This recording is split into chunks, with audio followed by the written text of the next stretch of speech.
Reconditioned Servomex terminals PCB.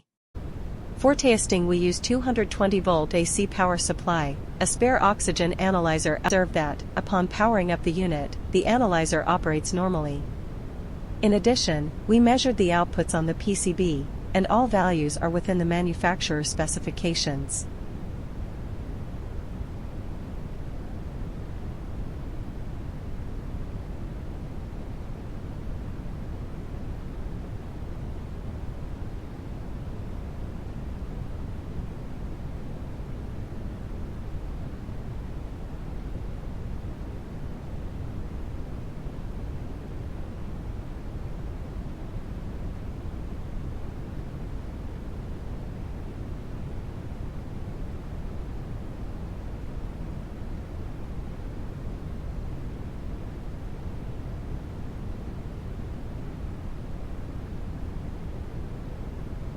No further testing is possible due to lack of additional units. It is now clear that the Servomex terminals PCB is working successfully and it is ready to be delivered to the client.